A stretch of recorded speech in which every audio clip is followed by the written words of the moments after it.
Today on the Bluegrass podcast, we're going to be talking to Brian Applegarth, a part of Cultivar Brands who collaborated with the California State Fair this year and SC Labs to create the first Cannabis State Fair Awards, as well as helping to craft the Cannabis Trail in California. Today we're going to be talking about tourism, cannabis effect pairing, and more. Thanks for stopping by and welcome to the Bluegrass podcast. She said, now I'm a red-headed galactic installation portal revolving around the sun. I know I'm here and that I'm meant to love everyone. I can, very clear. How you been? Good. How are you doing? Oh, great, man. No complaints. Just juggling life like everybody, you know? Man, that's the way it feels. Hopefully some more legalization news this year, right? Yeah. I'm hoping normalization continues. I mean, education is so paramount right now, and just opening up new discussions and working on policy that, that moves the needle forward, and all of those things working together, I think, are vital. So, yeah, I hope so. That was actually how I got exposed to you, oddly enough. We did the Ganjier program together, but before that, when I worked as a bud tender in Illinois, I heard you on that podcast. Oh, really? Mm-hmm. Cool. The one for Chicago? Exactly. But I mean, I also want to take a minute and see how you are. Like, you just relocated to Humboldt stuff. Are you enjoying it? Like, what's new in your world real quick? And then I'll go into the interview stuff and start sharing. Oh, for sure. What's weird is I ended up moving out here like 6 or 7 months ago, and I started doing apprenticing with Sunshine on her farm. That's so right. I had been out here on the farm, and then I ended up joining Ganjier in like January, end of that, beginning of February. So I've only been there for like a month, and that was crazy out of the blue. Right on. What's the new training? Just this year's set of lab trainings. Like, we've got the new campus, we've got the SAP app is coming out again. Like, now that I'm kind of behind the scenes, there's all sorts of little projects working on that are really neat. So when we were emailing back and forth, you said you came and stayed at a hotel up here. I was curious about it just because I saw that it was like 2 minutes away from me.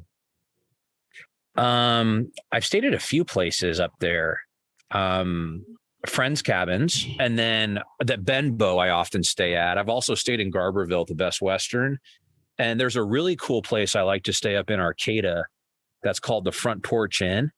Mm-hmm. And it's got like saunas and like soaking tubs and like a really cool like little maze of like wellness. And also Arcata is just cool. I like the downtown and just the scene out there. So, and then it's not far from Trinidad. Yeah. I didn't realize how close together there were so many little spots like before I moved out here.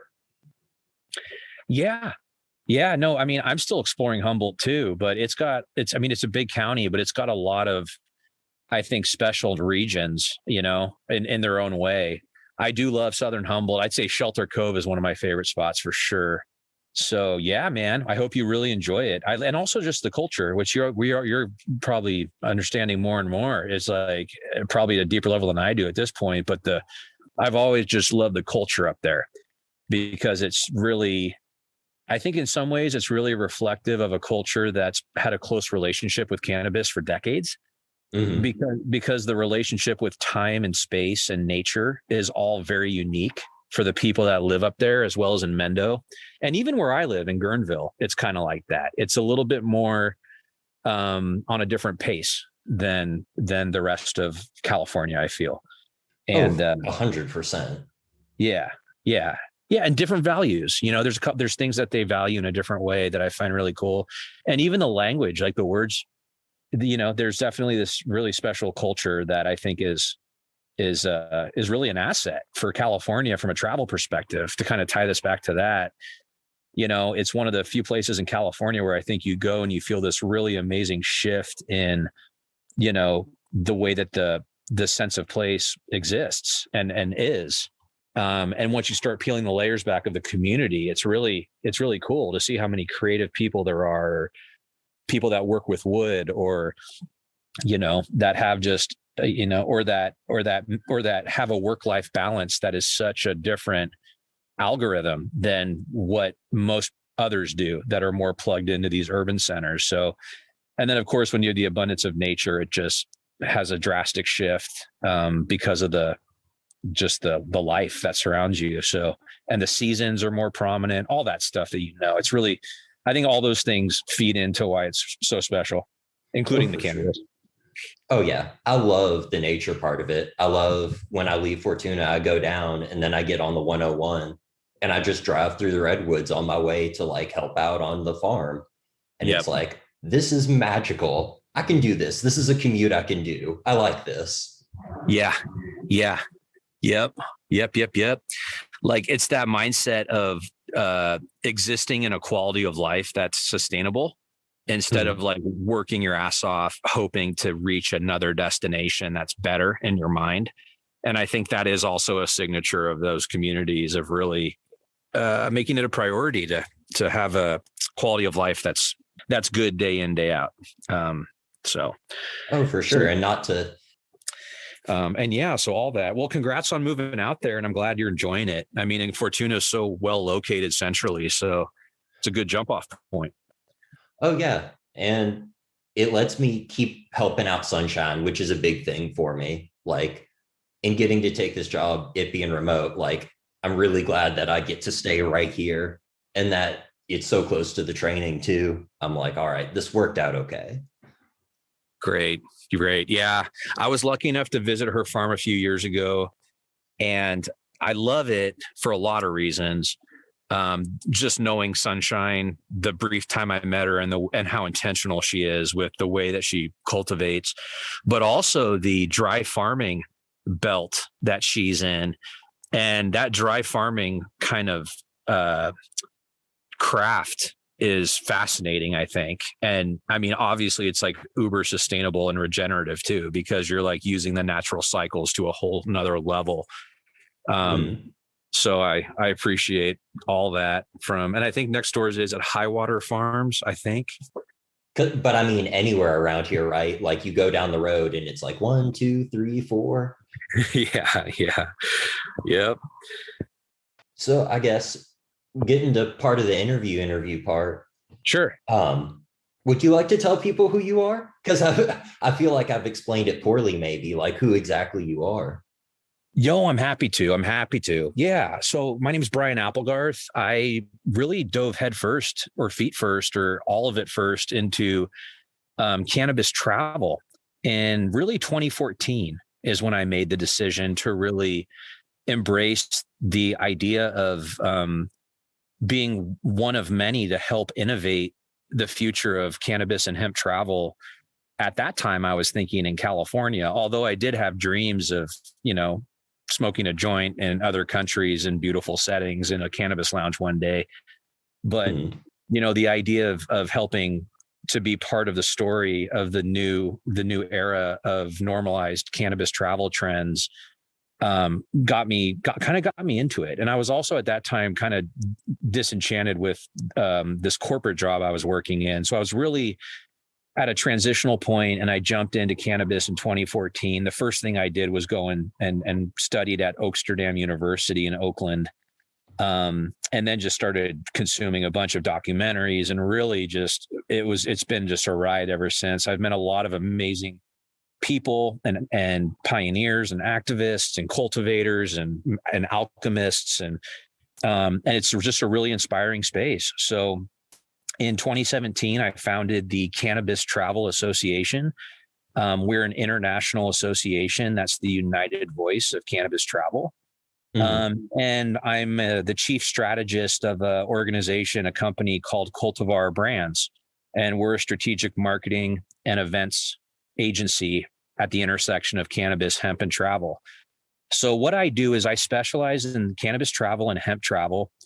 I've participated in some of the first research that's ever been done on the cannabis travel audience and kind of what are their habits, how do they self-identify, what's the median household income, and what really motivates their travel decisions. How do they pick destinations based on their appetite, whether they're curious or a cannabis wellness traveler or a cannabis connoisseur enthusiast, and really widening the conversation around all the different types of cannabis travelers. Because as we all know, anyone that works in cannabis and hemp knows how evolved and inclusive the plan is. And it's a very personal experience, whether it's somebody who's visiting it for the first time and looking for ways to elevate their quality of life using, a CBD full spectrum tincture, or whether it's, somebody who wants to have a extremely meaningful travel experience in a set and setting, and kind of transport themselves and learn something new and be around a new environment and do something another way.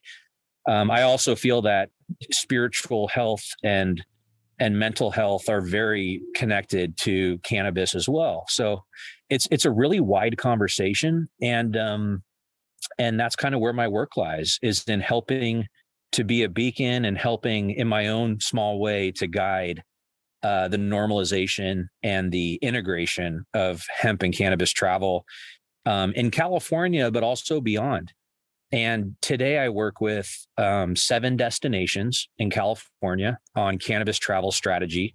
Some of those are San Francisco travel, Visit Mendocino, Visit Oakland, and a few others. And what I do is me and my team come in, and we really help educate. We bring the data, and then we help formulate strategies, develop cannabis travel guides, to help integrate this travel trend that so many people want to experience and are curious about. And we also, of course, are orchestrating the first ever California State Fair Cannabis Awards that are coming up this year. So we have a few different things we do at Cultivar Brands, but that's where my work lives today.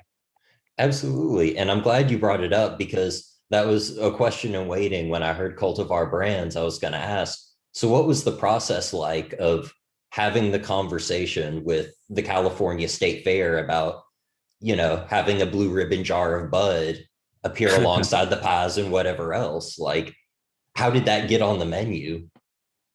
Yeah, no, great question.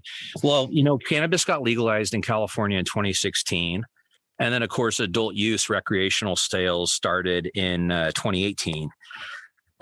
So we knew that it was part of the landscape. And when you start looking at the job creation, the taxes, the economic impact, the number of licensed cultivators and other licenses throughout the retail or the supply chain, it's a California industry, and it's a story of agriculture. And it is an industry today, but there's also this really beautiful history of hemp and cannabis in California, going back to really the missions. If you go in, a lot of the California missions today from the Spanish, have hemp artifacts in there. And even in Sonoma County here, there was hemp being grown on the Sonoma coast back in the mid 1800s. And then, of course, you have the stories of cannabis, where it was a significant resource during World War II for the sails and the ropes. And then it continues on. We go through the era of prohibition, of course, the war on drugs, and let's not leave out kind of the different social movements that happened, whether it was the beatniks or the hippies or the back to the land movement, or the cannabis innovation of today, where we're talking about cannabis appellations like wine. It's a really interesting story and a really beautiful arc. So we started discussions with the State Fair literally about 3 or 4 years ago now. And when we first brought it up, we knew it was going to be an educational journey. The original discussions, they requested that, or suggested, I should say, that we look at indica, sativa, and hybrid as our key divisions or categories. So we spent literally years on phone calls, sending over infographics, news articles about hemp seeds being carried in Trader Joe's, CBD products being carried in CVS, and explaining how important it was to have terpene and cannabinoid categories that really honored the basic, or not even the basic, the complex biological structure of a living plant in the ground. So we weren't looking at, like, let's talk about, just to make a comparison, it's not, these awards are not structured around wine or grapeseed oil or raisins or grape juice. It's rather than that, it's a celebration of the grape itself, the agricultural crop. And that's the way we approached cannabis, about let's really stay close to the plant and let's educate about the raw cannabis composition that exists in a raw plant. So we have 10 different categories, 7 terpene profiles, and then 3 acidic cannabinoids, CBDA, CBGA, the mother of all cannabinoids, and then THCA. So those, and we're really excited about it. It's an amazing opportunity to educate around, whole plant, natural, raw medicine, and also just normalize it. And it is living alongside cheese and craft beer and olive oil and wine, et cetera. But for the first year of the state fair awards, that's the track we took. There was also a request from the state fair that it stays incredibly scientific, right? Lab test based. So they wanted they wanted a quantitative approach, not qualitative, right? So they rooted in science, biology, and lab tests. So there was definitely some framework put around it, and we worked with them over the course of years to get it to where it was now for the first year. And we're really, really excited about it. And we plan on evolving it over the years. And the hope is that it continues to widen and unlock. And our job is to really, I feel, create a platform of education that is building a bridge to a mainstream audience that, quite frankly, is a little bit, or even a lot bit different than High Times in the Emerald Cup. We hope there'll be some of those enthusiasts for sure that will come through, but we also felt like being the California State Fair state sanctioned awards, that's a celebration of California ag over 150 years old, that we really wanted to make sure we created a platform that was relatable and based in education and science and biology. And that's kind of where it is today. And the submission date is by April 30th for anyone who's interested. You can find our website online. All the information's there, and you can submit your flower. The deadline's April 30th. So when you're talking about the quantitative approach to it as well, did you use that to make up the different categories? But then did you have a ranking inside of those categories, or how did it go from there? So we worked with one of the first steps was finding the leading lab in the state of California that had one of the deepest and richest data sets, that had deep understanding of lab-based cannabis testing. And that is SC Labs. They're based out of Santa Cruz. And they've been working with the Emerald Cup for 16 to 20 years. And they have all this incredible data. And they also have just insights around the data, around like what are we seeing happen from a biological and chemical standpoint within the plant. So we looked at those lab tests. We also talked to various kind of leaders in the state that are some of the brightest minds in cultivation, to get some feedback on kind of what they recommend. We also looked at all the license types that are issued in California, because of course this is something born out of Sacramento. So, honoring the Department of Cannabis Control and the structure that California has put in place, and, all things considered, that's kind of how we reached the categories for the first year. And we have 3 divisions. We have light dep, indoor, and sun grown. And, originally we were like, do we have 2 different types of light dep? Because there's 2 different license types. There's type 1, type 2. But at the end of the day, the decision was to make that one division. So there was definitely a lot of discussion from people, getting input, and then working with our lab partner really closely to help craft what is the best move for year 1, knowing that it's going to be lab based, science lab tested approach. and that we were going to stay away from subjective qualitative analysis. This is all about quantitative. Mm-hmm. So that's why we landed where we did. That's how we landed where we did. So did you all end up with like a highest terpene award at all, or like any sort of like special awards around like different nuances that you saw in those lab results? So yes, we do. So the 10 categories that are the core categories are basically based on the highest amount, because we don't have a qualitative element this year. So it's like we had to structure awards. And at the end of the day, we're like, okay, well, it's important we educate around all this. So we had 7 terpene categories, like I said, and 3 acidic cannabinoid categories.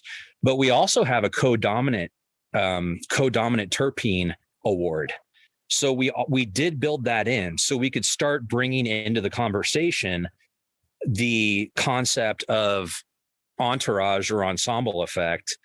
And then as we layer on and grow in the years ahead, when we bring in the subjective and qualitative judging, we'll be able to really educate even further around personalized medicine, personalized endocannabinoid receptor maps, and understanding how cultivars and their therapeutic effects can vary from individual to individual.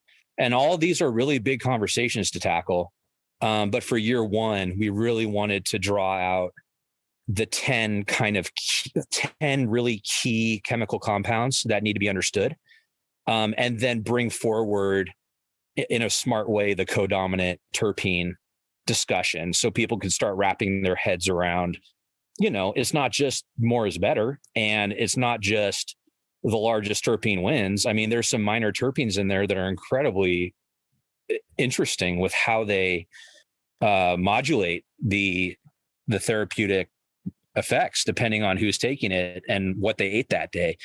So as you and I know, because we've studied this, like with the ganjier and beyond, it's a complex, highly evolved plant that is intelligent. And we're really just trying to take a step-by-step education, especially because, this is a mainstream California State Fair event with Ferris wheels and cotton candy and all the above. Right. So 100%. And I think that's what makes it really, really interesting and really, really cool too. Talking about the normalization and the education, it's just such a great opportunity. Like, it's so non-threatening to someone who may not be in this community. If it's at the state fair, it must be at least reasonably okay. Yeah. I mean, and quite frankly, I'm really excited to educate around acidic cannabinoids, because I feel like decarboxylated cannabis products often take all the attention. And there's so much more. Like, this plant is a treasure trove of therapeutic chemical compounds, from juicing the plant to looking at it as a dietary or essential, to all the other different applications that nobody thinks about, suppositories, for example, or transdermal patches. And there's a lot of products on dispensary shelves, retail shops, and lounges that aren't necessarily activated, decarboxylated, Delta-9, THC. So I really am proud and excited to see what this yields as far as just creating awareness and education and letting people understand that, we have to embrace this plant with a sense of like humility and wonder, because there's a lot to it. If we do it the right way, it can really improve people's quality of life, or whether it's chronic pain or whether it's, inflammation, daily inflammation maintenance, or whether it's PTSD. It's got so much to it to understand and to really respect. And talking about another sort of cannabis festival event, when I was at the Emerald Cup Harvest Ball in December, you had an event also there with the Cannabis Trail, did you not? We did. Yeah. We actually awarded one of our cultural landmarks on the main stage there on, I think it was Saturday night. Yeah. The Pebbles, right? Exactly. Yeah. Pebbles Trip It. Yeah. So a little bit of background on that, the Cannabis Trail is a cultural heritage trail that really tells the story of cannabis in Northern California. Mm-hmm. So it's a 9-county project that goes from Santa Cruz all the way up to Trinity County. And currently we've installed 2 landmarks in Southern Humboldt, 1 in Mendocino Village on the coast. Mm-hmm. And then we're installing 2 more in Oakland, 1 in Berkeley, and I think 3 more in San Francisco this year, maybe a few more. And these are about, they're these beautiful landmarks that really honor the pioneers, the places, and the significant moments of the cannabis legalization movement for medical cannabis. So it's really the story from 1950 through 1996 is like the core of the trail. And then there's also points of interest along the way, like Hippie Hill or Dennis Peron's Castro Castle, or the statue in San Rafael, where the term 420 was born. There's a lot of cannabis history in Northern California, and this is meant to be a cultural heritage trail that can be visited by visitors and travelers or residents that just tell the story of cannabis, because it's really cool and it's really interesting, and it's really part of the DNA of California culture, the whole state. But, Northern California especially has really deep roots when it comes to the history of cannabis in this part of the state. So that's the Cannabis Trail. Yeah, it's being built, and I'm really excited because three of the locations that I'm currently working with, Visit Mendocino, Visit Oakland, and SF Travel, are all really excited about this. And, so I think the Cannabis Trail is going to be hopefully built in the next 2 years. And it's going to be a pillar, hopefully, that's recognized alongside the Napa Wine Road and the Marin Cheese Trail. And now you have the third pillar, which is the California Cannabis Trail. So is there a way that people can follow it, like via website or app or? Absolutely. So the website is thecannabistrail.org. And we are going to be launching an app, hopefully within the next 12 months and maybe sooner. So, but for right now, you can keep up to date on the Cannabis Trail at thecannabistrail.org. We also have an Instagram channel that's called the Cannabis Trail. And really we kind of have hit a turning point with normalization. So this trail is starting to be built a little more quickly. And we're really excited about it. And I mean, with my travel hat on, this is really turning the cannabis story into a really meaningful travel experience. I hesitate using the word attraction, but the dream is for people to visit cannabis shops and lounges, or really unique places like City Lights Bookstore in San Francisco, and be able to look at a Cannabis Trail landmark and understand the story behind that landmark. So one of the landmarks, for example, lives at Huckleberry Hill Farms with Johnny Casale. And that cultural landmark is honoring all the legacy cultivators and what those communities went through during the war on drugs, right? And the raids that happened. And then another landmark lives on the coast in Mendocino, and that one honors Pebbles Trippett, who's really, her life is a story. I mean, she has cannabis laws named after her. That legalized cannabis medical transporting of your own medicine, that she fought up to the Supreme Court and won. And then you have, of course, Marie Mills, who opened the first hemp store in the United States, and that was in Garberville. And then in Oakland, you have the first social equity license in the world at Blunts and Moore with Tucky. And then, of course, you have Oaksterdam, the first cannabis college in the world in Oakland. So, all these stories are part of California's history. And the dream with the Cannabis Trail is that it's looked at as a piece of infrastructure that can live on for a long time and really help tell the story of California cannabis medical legalization. So someone's going along the trail and they're visiting different spots. What's your favorite hotel, resort, stay place along the trail? Good question. I would say, so I'm going to pick one favorite. There's a few, but I'd say my favorite is Shelter Cove. And it's the I'm blanking on the name right now. It's because I don't get up there enough. Anyways, I can't find it on my Instagram while I'm on Zoom, but it's I think it's the Lost Coast Inn or something, and it's out there on the Lost Coast. It's got a little pizza place. It feels like you're at the edge of the world. And dude, the stars out there. I mean, talk about an epic setting of nature where you're just looking at whitewater and rocks and you're sitting there on the edge of the earth and those beautiful mountains. And then you have just all this incredible sea life. And then when the sun sets, it's epic. And then when the stars come out, I mean, and it's a really small kind of tucked away place. So I'd say that hotel would be my favorite at this moment, which is just a short drive from Johnny's and Marie's cultural landmark. Out of curiosity, is that like near the Lost Coast hiking trail? Yeah, absolutely. It's kind of, where Little Black Sand Beach is on the north side of Shelter Cove? I do not. I only know the Lost Coast Trail by reputation, but I've been meaning to do it while I'm out here. So I'm sort of curious. Is it like right near the beginning or end?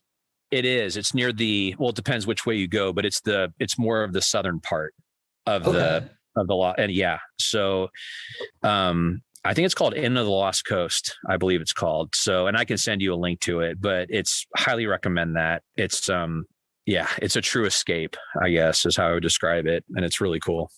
So talking about like cannabis tourism and talking about people moving through states and things and the different histories that California has with cannabis, if you could wave a wand and you could change the legislation to allow something to happen, whether it be like more lounge licenses or whatever it happens to be, is there any sort of legislative change you would like to see that you feel like would let the cannabis industry be better in terms of like facilitating tourism and things? Oh man, that's a big question.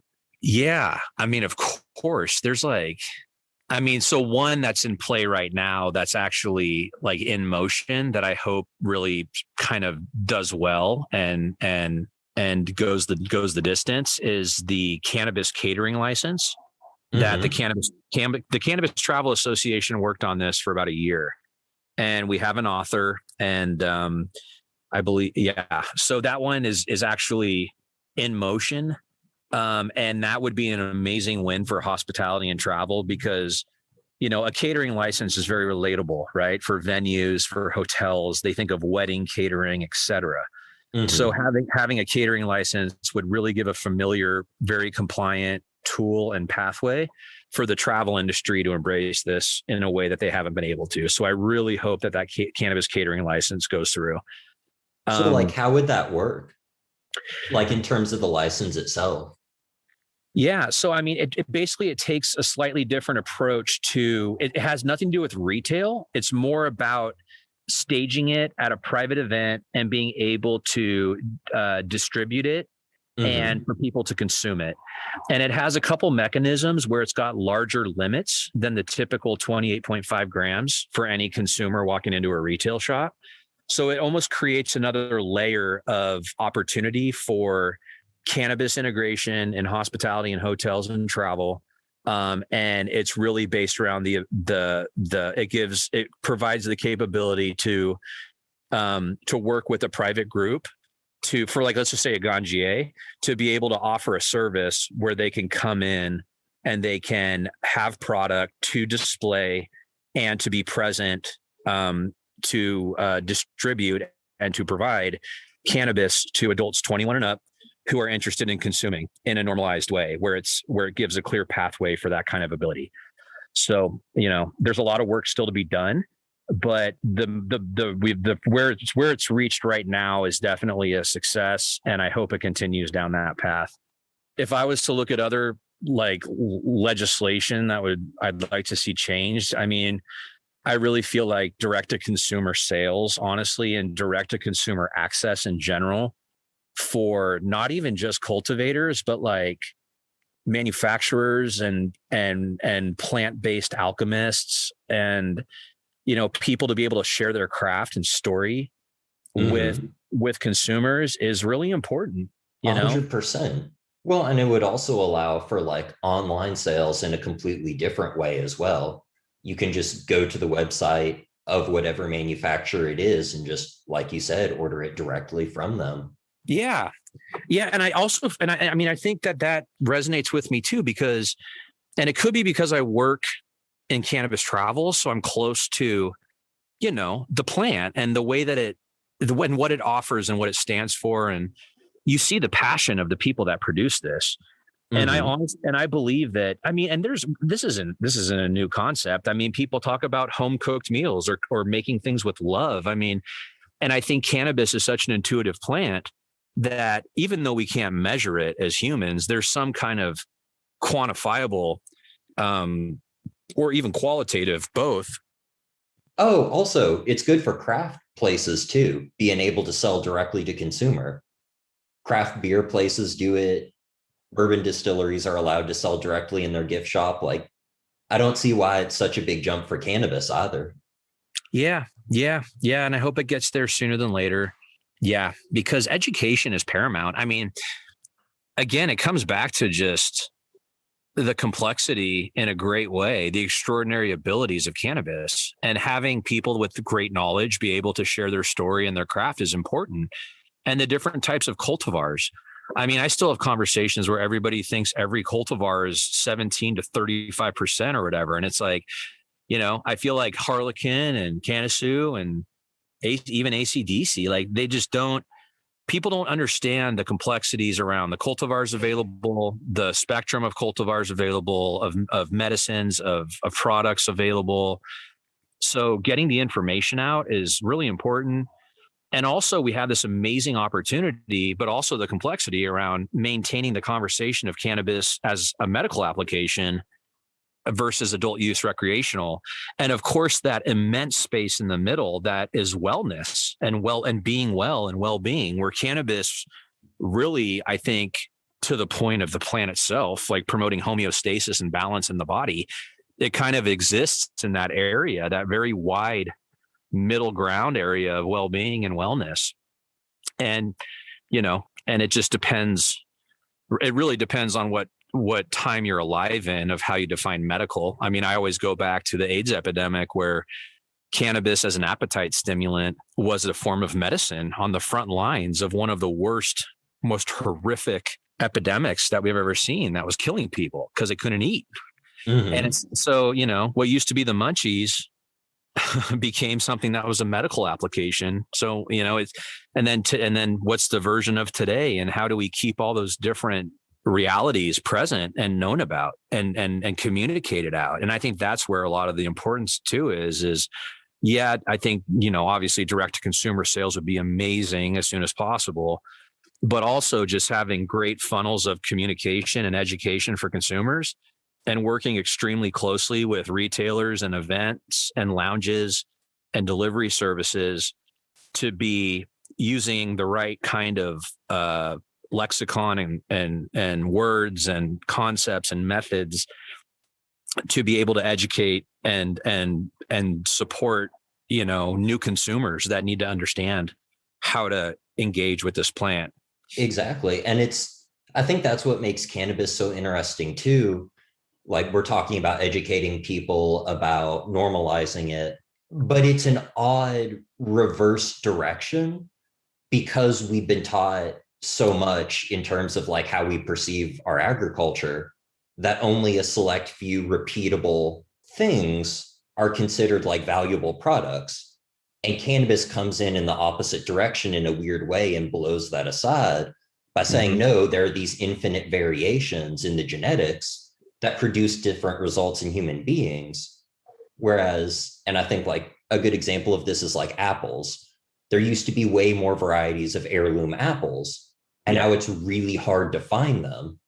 It's interesting that we're having this conversation about cannabis education and the nuances with it, because it runs against everything that we're taught in every other part of our education with plants, right?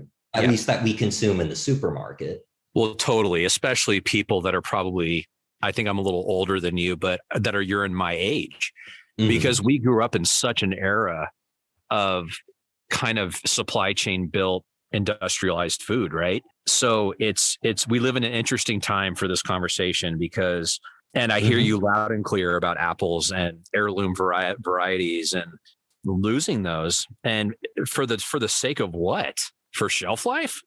For consistency on the shelf? Like, and I think that's why cannabis is really cool. So is hemp. All of it's the same plant, right? It's just different cultivar, really. But it's like, it opens up these really important conversations of, what does it mean to embrace, variety, and should there be space made for that? And I think most people would say enthusiastically and logically, yeah, of course.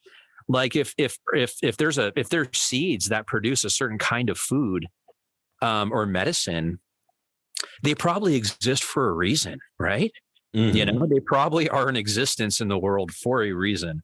And yeah, so I hear you. I mean, it is a big conversation, and that's why, these concepts of personalized medicine and personalized, unique endocannabinoid receptor maps, knowing that your body's different than anyone else's, and there's a responsibility there for you to know how you feel and know how the cultivar and the application, the method of ingestion, the chemical composition of the plant, how is it working for what your needs are? Is it sleep? Is it relaxation? Are you using it for creative pursuits?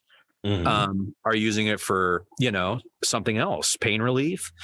And I also think it's interesting because it really breeds the notion of being intentional and being mindful about why you're consuming it. So it creates this really nice kind of thoughtful ritual with cannabis, which I think is important too, because you have to be in communication with your body and be setting intention. And I believe in all that. And I think it's important to include all that and to celebrate all that, including the genetic diversity. So yeah, man, totally on the same page. I agree with you. Well, and especially in terms of that intentionality, like really looking at how you're reacting and what the plant's doing, and then how you're reacting to that, because you are always constantly in flux. Like as a human being with an endocannabinoid system, every time you also consume, you also alter that state.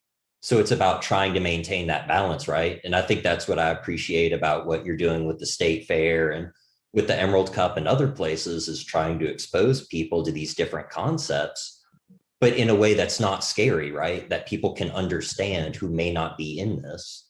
I think you hit it on the head. I hope I'm doing what you said. I'm trying. I feel like making things relatable for a new mainstream audience, that so they don't find it scary, and leaning into facts and fact-based education and data and research is really important. Just letting people understand what their toolkit is and creating a space where they can ask questions about it. Being able to point, in travel, a lot of times I'm working with destinations of, striking the balance between all the different cannabis assets in their destination, the retail shops, the lounges, and beyond. Like, who are the brands that are being innovated there, cultural heritage sites, but also where can a visitor go who's a cannabis newbie, who's in their 80s, that wants to have a personal experience and have a really patient bud tender or cannabis consultant or ganjier walk them through, and if you can get somebody to a place where they feel comfortable trying 1 milligram or a tincture that is, raw plant medicine in a jar, full spectrum, beautifully sun grown with regenerative practices, and understanding what that means. Those kind of concepts are really important. And those are all ideas that come through with cannabis and hemp, making that space for being relatable and not scary is, I think, really important. And that's just one part of this massive conversation, right? Like there's the plant is so complex, hemp and cannabis, that there's so many different conversations to tackle, which is why it's so challenging but exciting, right? So relatability, absolutely.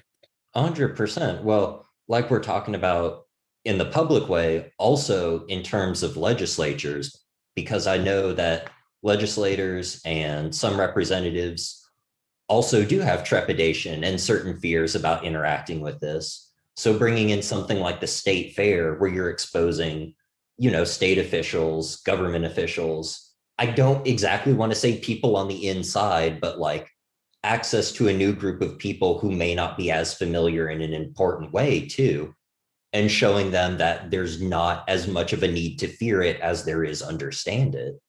No, 100%. I'm hoping it serves that role. And we're hoping that we have quite a bit of traffic from anyone who's interested in learning more about the cannabis plant in the ground and what that plant represents and stands for today. In today's legal California landscape, a significant industry with massive growth potential, and a lot of brilliant minds are in California too, of innovators and pioneers of all kinds, right? There's a lot of assets in this state around this industry.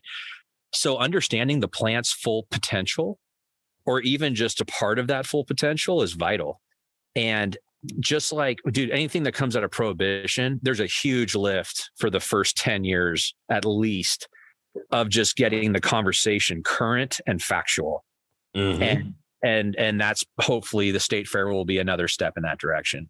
So before I let you go, do you have any other projects you want to talk about, or things that like you're personally working on? Or none, I guess. I mean, the only other thing I'd mention that I've been working on for years, that it's really exciting to see come to life in travel, is the notion of effect pairing cannabis, which is a method that I've kind of woven in to make relatable for people, because people always talk about how wine pairs with food or cheese. And the concept of effect pairing is, as wine pairs with food, cannabis pairs with experiences and activities.